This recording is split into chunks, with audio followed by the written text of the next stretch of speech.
Hello students, I welcome all of you in Kenes Educare. Today we are learning about equation. ये आपका chapter है 6th mathematics का and today is our lecture number 2. Okay, तो students already हमने previous lecture में क्या learn किया था, what is mean by equation, equation क्या होता है. फॉर एग्जांपल हमने एक एक्सरसाइज भी यहाँ पर सॉल्व किया था. ओके तो वहां पर देखिए 5 multiply by 2 is equal to 5 two 10 and also we can write as 12 minus 2 also यहाँ पर 10 होता है. तो ये एक्सप्रेशन को हम क्या कहते हैं, इक्वेशन कहते हैं. क्यों इसे इक्वेशन कहते हैं, बिकॉज हमने यहाँ पर इक्वलिटी का साइन यहाँ पर यूज किया है. इसकी राइट हैंड साइड एंड यहाँ पर लेफ्ट हैंड साइड उसकी जो वैल्यू है यहाँ पर क्या हो रही है, यहाँ पर सेम हो रही है. तो ये इस एक्सप्रेशन को हम कहते हैं इक्वेशन. आफ्टर दैट हमने देखा था सॉल्यूशन ऑफ द इक्वेशन. यहाँ पर हमने क्या किया था, एक जो वैल्यू है जो हमें फाइंड आउट करनी है, हमें पता नहीं है, उसे हमने एक वेरिएबल यूज किया, मतलब एक अल्फाबेट यूज किया. लेटर जो है इंग्लिश का अल्फाबेट का लेटर, उसे हमने एज अ वेरिएबल यहाँ पर यूज किया. सो उसकी वैल्यू हमने यहाँ पर फाइंड आउट की, तो वो क्या होती है, सॉल्यूशन ऑफ दैट इक्वेशन होती है. For example x plus 5 is equal to हमने 7 लिया, तो x की वैल्यू क्या होती है, x इज इक्वल टू 2 होता है. सो देयरफॉर 2 क्या हो जाएगा, सॉल्यूशन हो जाएगा इस इक्वेशन का. तो x plus 5 is equal to 7, this is my equation with the variable and 2 is the solution of that equation. Okay, ये ऑलरेडी हमने बेसिक कंसेप्ट ऑलरेडी लर्न किया था इन प्रीवियस लेक्चर में. तो आज के इस लेक्चर में हमें लर्न करना है सॉल्विंग एन इक्वेशन. अगर आपको यहाँ पर एक इक्वेशन दिया हो, उसे कैसे सॉल्व किया जाता है वो हमें यहाँ पर देखना है. ठीक है, तो स्टूडेंट देखिए यहाँ पर कुछ कन्वर्जेशन है यहाँ पर हुआ, तो आइए उसे रीड कर लेते हैं. So how can we find the weight of guava in terms of bores. Okay, अभी देखिए यहाँ पर बोर यहाँ पर लिखा है, देन गुआवा यहाँ पर इस साइड पे रखा है, मतलब पे अमरूद जिसे हम कहते हैं वो यहाँ पर रखे, देन बोर यहाँ पर रखे. ठीक है, सो देखिए उन्होंने क्या कहा, यहाँ पर हमें उनके वेट फाइंड आउट करना है. How can we find the weight. Okay, so देखिए जॉन ने आंसर क्या दिया, if we remove 3 balls from each of the pan. अगर हमने यहाँ पर 3 मूव कर दिए, दे रिमेन बैलेंस, वो यहाँ पर बैलेंस हो जाएंगे. And then we can see that 1 guava weights is equal to 4 bore. Okay, मतलब 1 guava is equal to how many bores, यहाँ पर 4 बोर्स यहाँ पर आते हैं. ठीक है, स्मॉल जो बोर्स होते हैं उसे यहाँ पर 4 आ गए. So therefore what we conclude that, so तो जस्ट हमने क्या किया, जो 3 बोर्स थे हमने इसे हटा दिए. ठीक है, यहाँ पर देखिए 3 हटा दिए, तो यहाँ पर से भी हमें 3 हटाना पड़ेगा, तो यहाँ पर ये क्या हो जाएगा, बैलेंस ही रहेगा. सो देयरफॉर देखिए हमने क्या किया, देखिए यहाँ पर तो 3 था, यहाँ पर भी देखिए ए 1 2 3 4 5 6 7, यहाँ पर कितने हैं 4 प्लस 3 यहाँ पर 7 है. देन यहाँ पर गो 1 प्लस सम 3 बोर्स यहाँ पर है. ठीक है, अभी मुझे क्या करना है, इस 1 बोर यहाँ पर गोवा हुआ है जो अमरूद है उसकी वैल्यू फाइंड आउट करनी है. तो मैंने क्या कर दिया, यहाँ से 3 बोर्स यहाँ से हटा दिए. अभी यहाँ से हटा दिए तो ये जो वेट जो मीटर है ये क्या हो जाएगा, इस साइड पे भारी हो जाएगा, तो ये नीचे जाएगा. अभी मुझे यहाँ पर इक्वलाइज करना है, तो 3 बोर्स मैंने हटा दिए, तो यहाँ से भी 3 बोर्स मुझे यहाँ पर हटाने पड़ेंगे. सो देन अगेन ये क्या हो जाएगा, इक्वलाइज हो जाएगा. ठीक है, यहाँ पर देखिए 4 यहाँ पर बचे, तो 1 इज इक्वल टू 1 अमरूद इज इक्वल टू 4 बोर्स यहाँ पर हो जाएगा, 1 गोवा is equal to, yes correct, yes. So देखिए, so excellent, you found the right operation. When solving an equation with one variable, we carry out the sum operation on both sides of the equation to obtain simpler balanced equation. Okay, because if the first equation is balanced, then the new one obtained in this way is also balanced. Okay, the equations become simpler and simple, and finally we get the value of the variable, that is the solution of that equation. Okay, so देखिए x plus 3 is equal to 7. Sometimes आप यहाँ पर कोई भी value यहाँ पर 1 2 3 ऐसे डाल सकते हैं, देन आप x की वैल्यू फाइंड आउट करेंगे, बट ये थोड़ा सा मेथड जो यहाँ पर ट्रिकी है. ओके, टाइम कंज्यूमिंग है. सो देयरफॉर हमें इसे सॉल्व करना है. अभी हम इक्वेशन को सॉल्व करेंगे. देखिए क्या किया हमने, यहाँ पर इस साइड पे लेफ्ट हैंड साइड पे 3 है, जैसे कि जो वेइंग स्केल थी यहाँ पर देखिए, तो x plus 3 is equal to 7. यहाँ पर 3 ज्यादा है, तो हमने क्या किया, इस लेफ्ट हैंड साइड से 3 माइनस कर दिए. अगर हम लेफ्ट हैंड साइड से 3 माइनस कर रहे हैं, तो हमें राइट हैंड साइड से भी 3 माइनस करना ही तो पड़ेगा ना, तो वेट यहाँ पर स्केल बैलेंस हो जाएगी. सो हमने अब क्या, left and right hand side दोनों साइड की तरफ भी हमने सबट्रैक्ट किया 3 को. ठीक है, so x plus 3 minus 3 is equal to 7 minus 3. So subtracting 3 from both side, आपको ये लिखना है, आपने जो भी इक्वेशन यहाँ पर किया है, जो भी ऑपरेशन आपने किया है, आपको लिखना है subtracting 3 from both side. Okay, तो ये क्या है, ये देयरफॉर का सिंबल है. ठीक है, सो देयरफॉर ऐसे 3 डॉट्स यहाँ पर लगाए जाते हैं. ठीक है, सो नेक्स्ट स्टेप क्या हो जाएगी, देखिए 3 +3 -3 ये दोनों कैंसिल हो जाएंगे, यहाँ पर 0 आ जाएगा। So therefore x + 0 is equal to 7 - 3 होता है 4।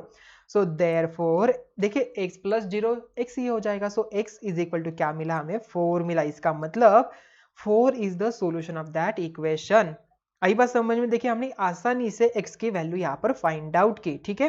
सो let us take a second look at the previous equation. जो हमने 300 जो स्कूल था उसका जो हमने प्रीवियस लेक्चर में जो एक एग्जांपल देखा था, स्कूल एंड यहाँ पर एक शॉप थी, ओके, उसका डिस्टेंस हमने देखा था, ठीक है। तो वो इक्वेशन क्या था, x + 190 इज इक्वल टू 300, ठीक है। सो हमें क्या करना है, देखिए x की वैल्यू फाइंड आउट करने हमने क्या किया, यहाँ पर 190 को दोनों साइड की तरफ से भी यहाँ पर माइनस कर दिया। सो वी गेट, देखिए x + 190 - 190 इज इक्वल टू 300 - 190। अगर हम लेफ्ट हैंड साइड से 190 माइनस कर रहे हैं तो यहाँ पर राइट हैंड साइड से भी हमें 190 माइनस करना ही पड़ेगा, ठीक है। तभी तो दोनों टाइप जो है यहाँ पर दोनों भी जो स्केल यहाँ पर बैलेंस हो जाएगी, ठीक है। Left hand side and right hand side की वैल्यू जो यहाँ पर क्या हो जाएगी, बैलेंस हो जाएगी, ठीक है।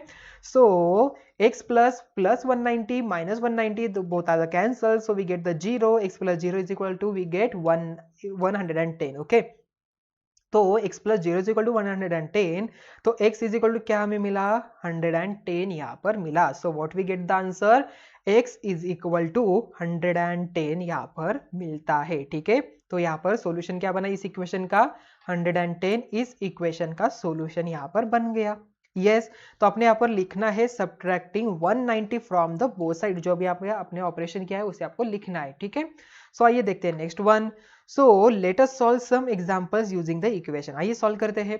एग्जांपल है 4 years ago, 4 साल पहले Diljit was 8 years old। Diljit जो है 8 years old था। कब, 4 साल पहले। How old is he today, अभी इस टाइम पे वो कितने एज का है हमें बताना है, ठीक है। अभी हम मान के चलते हैं, late us suppose he is 8 years old today. हमने एज्यूम क्या किया, वो अभी a साल का है। आप यहाँ पर x एज्यूम कर सकते हैं, y एज्यूम कर सकते हैं, आप कोई भी अंग्रेजी अल्फाबेट जो है आप यहाँ पर यूज कर सकते हो, ठीक है। सो a years old today। So now let's write the given information using a, ठीक है। देखिए 4 years ago, 4 साल पहले दिलजीत वॉज 8 years old था। तो इसका अगर हम a एज्यूम करते हैं आज का एज, तो 4 साल पहले म्हणजे आज का age -4 years ago, so he get the 4 years back age. तो यहाँ पर 8 आ जाएगा, तो ये बनता है हमारा equation. So a - 4 is equal to 8। अभी हमें क्या करना है, इस -4 को यहाँ से कैंसिल करना है। ऑलरेडी आपको पता है इसका अपोजिट नंबर क्या होता है, -4 का अपोजिट नंबर +4 होता है। ये ऑलरेडी हमने प्रीवियस चैप्टर में लर्न किया था, ठीक है। तो -4 का अपोजिट नंबर क्या होता है, +4 होता है। तो तभी दोनों यहाँ पर कैंसिल हो जाएंगे। So therefore add +4 in both side. देखिए यहाँ पर हमने क्या किया, +4 को यहाँ पर ऐड कर दिया, तो ये कैंसिल हो जाएगा। तो +4 यहाँ पर दोनों साइड की तरफ, right hand side and left hand side की तरफ करना होगा, ठीक है। So therefore a + 0 is equal to 12 आता है। Yes a + 0 is equal to 12 आ गया। So now a is equal to we get 12। a की वैल्यू हमें क्या मिली, यहाँ पर 12 मिली, ठीक है। So Diljit is 12 years old today. आज का उसका एज कितना है, यहाँ पर 12 होगा, बिकॉज आज का age age comparatively 4 years ago उसका आज का एज तो ज्यादा ही होगा ना। सो यहाँ पर 8 years से ओल्ड से भी यहाँ पर आंसर आना चाहिए, ठीक है। आप इसे भी आपका जो आंसर है आप यहाँ पर आइडेंटिफाई कर सकते हो कि आपका आंसर सही है या गलत है, ठीक है। सो आई थिंक ये कंसेप्ट आपको समझ में आ चुकी होगी। तो आइए देखते हैं next one. So next example है Jasmine has some money. Jasmine के पास कुछ मनी है। Mother gave her 7 rupees. उसके माँ ने उसे 7 रुपीज दे दिए। Jasmine now has 10 rupees. अभी उसके पास 10 रुपीज है। How much did she have to start with. Okay अभी देखिए उन्होंने क्या कहा है, Jasmine has some money. Jasmine के पास कुछ अमाउंट है। हमें पता है क्या वो कितनी अमाउंट है, नहीं। उसकी माँ ने 7 रुपीज दिए उसके, ठीक है। उसके माँ ने यहाँ पर 7 रुपीज दिए, तो जैस्मिन के पास अब 10 रुपीज हुए हैं, ठीक है। अभी जो जैस्मिन का जो सम मनी है इसे हम एज्यूम करते हैं ये y है, ठीक है। आप कोई भी अल्फाबेट ले सकते हो, ठीक है। तो हमने एज्यूम किया कि जैस्मिन के पास जो अमाउंट है उसे हम y एज्यूम करते हैं। तो उसकी माँ ने 7 रुपीज दे दिए, तो y + 7 नाउ उसके पास बन गए 10 रुपीज। सो इक्वेशन क्या बना, therefore y + 7 is equal to 10 यहाँ पर बनता है। So what we get the equation, y + 7 is equal to 10। So let us suppose Jasmine had y rupees. Jasmine के पास अभी y रुपीज है। सो देखिए y plus 7 is equal to 10, तो y प्लस 7 माइनस 1, हमने क्या किया अभी, प्लस 7 का अपोजिट नंबर कौन सा होता है, माइनस 7 होता है, तो हमने क्या किया बोथ साइड से माइनस 7, यहाँ पर देखिए 7 को सब्ट्रैक्ट कर दिया, so y plus 7 minus 7 is equal to 10 minus 7, so we get y plus 0 is equal to 3, यहाँ पर 0 आ जाएगा। सो y की वैल्यू हमें क्या मिली, यहाँ पर 3, यहाँ पर y की वैल्यू मिली, so it means that Jasmine had 3 rupees to start with. Okay, so इसका आंसर क्या क्या, Jasmine had 3 rupees to start with. Yes correct, I think ये क्वेश्चन आपको समझ में आ चुका होगा। सो देखिए स्टूडेंट्स, अभी नेक्स्ट एग्जांपल है, there are some pedas in a box, if some children are given 2 pedas each, the pedas would be enough for 20 children, how many pedas are there in the box. Okay, ये जो पेड़ा का बॉक्स है उसके अंदर कुछ पेड़ेस है, ठीक है। If some children are given 2 pedas each, अभी कुछ चिल्ड्रन को हमने 2 पेड़ा, हर एक को 2 पेड़ास ऐसे दिया, ठीक है।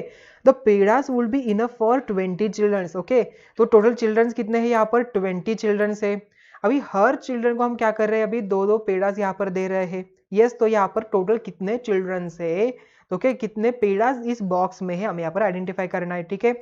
So let the total number of pedas be P, हमने एज्यूम किया है यहाँ पर टोटल नंबर ऑफ पेड़ास कितना है, पी है। अभी अगर हम यहाँ पर हर एक स्टूडेंट को 2 दे रहे हैं तो p डिवाइडेड बाय 2 यहाँ पर होगा, सो इज इक्वल टू क्या हो जाएगा, यहाँ पर 20 स्टूडेंट्स यहाँ पर आ जाएंगे, so therefore p upon 2 is equal to 20। So हमने क्या किया, अभी देखिए अभी जो 2 है इसे मुझे कैंसिल करना है, अभी ये डिवाइड में है, तो क्या करूंगा मैं यहाँ पर, देखिए डिवाइड में है तो इसके मतलब 2, देखिए अभी अगर मैं यहाँ पर दोनों साइड की तरफ यहाँ पर 2 से मल्टीप्लाई करता हूँ तो 2 will get cancel. Yes correct, so therefore p is equal to हमें मिलता है 40। So therefore there are 40 pedas in the box, ये जो पेड़ा का बॉक्स है इसके अंदर कितने यहाँ पर पेड़ास यहाँ पर है, 40 पेड़ास यहाँ पर बन जाएंगे, ठीक है। सो आई थिंक ये क्वेश्चन आपको अच्छी तरह से अभी समझ में आ चुका होगा। तो स्टूडेंट्स आइए अनदर एग्जाम्पल देखते हैं। नेक्स्ट एग्जाम्पल है 5 chocolates cost 25 rupees, how much does one cost, एक की कॉस्ट कितनी हमें बताना है, ठीक है। So if 1 chocolate cost is के रुपीज, हमने एज्यूम किया कि 1 चॉकलेट की जो प्राइस है वो के रुपीज है, सो क्या हो जाएगा 5 मल्टीप्लाई बाय के इज इक्वल टू 25 हो जाएगा, बिकॉज टोटल हम कैसे फाइंड आउट करते हैं, मल्टीप्लाई से तो करते हैं ना, तो एक की cost multiply by total number of जितने हमने चॉकलेट्स लिए वो इज इक्वल टू 25 हो जाएगा। सो अभी देखिए 5 मल्टीप्लाई बाय के है, 5 मल्टीप्लाई बाय के इज इक्वल टू 25, अभी मुझे 5 को कैंसिल करना है, इसका मतलब मुझे क्या करना पड़ेगा, दोनों साइड की तरफ 5 से डिवाइड करना पड़ेगा, तो 5 गेट कैंसल, तो k की वैल्यू मुझे आसानी से मिल जाएगी। So dividing both side by 5, so 5 के upon 5 is equal to we get 25 upon 5, so therefore 1k is equal to 5, मतलब k की वैल्यू हमें मिल गई यहाँ पर 5। Okay, so therefore 1 chocolate cost is 5 rupees, एक चॉकलेट की प्राइस कितनी है यहाँ पर 5 रुपीज यहाँ पर बनेगी, ठीक है। सो आई थिंक ये एग्जांपल भी आपको अच्छी तरह से अभी समझ में आ चुका होगा। सो जो इक्वेशन है उसे कैसे सॉल्व किया जाता है, अभी अगर मैंने लेफ्ट हैंड साइड पे यहाँ पर कुछ प्लस कर दिया तो मुझे राइट हैंड साइड की तरफ भी प्लस करना पड़ेगा, बिकॉज जो वेट मशीन है, वेट का जो स्केल है वो बैलेंस भी तो होना चाहिए वैल्यू की। सो इसलिए जो भी वैल्यू मैं लेफ्ट हैंड साइड की तरफ ऐड कर सकता हूँ, ये तो मल्टीप्लाई कर रहा हूँ, डिवाइड कर रहा हूँ, तो वही वैल्यू मुझे राइट हैंड साइड की तरफ वही ऑपरेशन मुझे करना पड़ेगा, तभी तो यहाँ पर जो दोनों भी साइड है यहाँ पर इक्वल वैल्यू यहाँ पर बनी रहेगी, ठीक है। सो आई थिंक ये इक्वेशन आपको समझ में आ चुका होगा। तो स्टूडेंट्स देखिए अभी अभी मुझे क्या पता चला, so if the same operation is carried out on both side, दोनों साइड की तरफ मैं यहाँ पर सेम ऑपरेशन कर रहा हूँ, and equation every time the equation remains balance, ये जो इक्वेशन है वो बैलेंस ही रहता है। So when any of the following operation are carried out on an equation the equation remains balance, ये जो इक्वेशन है वो क्या होता है, बैलेंस ही रहता है, ठीक है। फर्स्ट क्या है, adding the same number on both side. Okay, हमने क्या किया अभी, फॉर एग्जांपल 5 देन यहाँ पर +2 है इज इक्वल टू 7 प्लस यहाँ पर देखिए 5 + 7 प्लस यहाँ पर 0 होगा। अभी हम क्या करें, +3 यहाँ पर दोनों साइड की तरफ भी ऐड कर दिया, तो इसका आंसर थोड़ी ना चेंज होने वाला है। So therefore adding the same number to both side यहाँ पर हो गया, then subtracting the same number from the both side, तभी फिर भी यहाँ पर जो इक्वेशन उसका आंसर सेम ही रहेगा, वो बैलेंस ही रहेगा। देन उसके बाद थर्ड है multiplying both the sides by the same number, dividing both side by the same non zero number, okay, then exchanging the two sides, आप यहाँ पर एक्सचेंज भी कर सकते हो, मतलब 7 + 0 इस साइड पे लिख सकते हैं, 7 + 0 इज इक्वल टू 5 + 2, ऐसे भी आप इसे लिख सकते हो, ठीक है। सो आई थिंक इक्वेशन आपको समझ में आ चुकी होगी, यहाँ पर कंसेप्ट समझ में आ चुकी होगी, how to solve the equation, ठीक है। तो स्टूडेंट्स आज के लेक्चर में हमने क्या लर्न किया, आज के लेक्चर में हमने देखा how to find out the value of the equation और how to solve the equation, ठीक है। सो आई थिंक ये कंसेप्ट आपको समझ में आ चुकी होगी। तो स्टूडेंट जो भी यहाँ पर बेसिक कंसेप्ट है आप यहाँ पर ही क्लियर कर लीजिए, बिकॉज ये इक्वेशन आपको आने वाले स्टैंडर्ड में आपको बहुत बार आने वाला है, ठीक है। आपको सॉल्व भी करना है, ये साइंस में भी आपको दिखाई देगा, मैथ्स में भी आपको दिखाई देगा और अन्य कई सब्जेक्ट में भी आपको दिखाई देगा, ठीक है। सो देयरफॉर आपको इक्वेशन की अच्छी तरह से प्रैक्टिस करनी है, ज्यादा से ज्यादा न्यूमेरिकल्स आप सॉल्व करेंगे, ठीक है। सो मिलते हैं अभी नेक्स्ट वीडियो में, थैंक यू।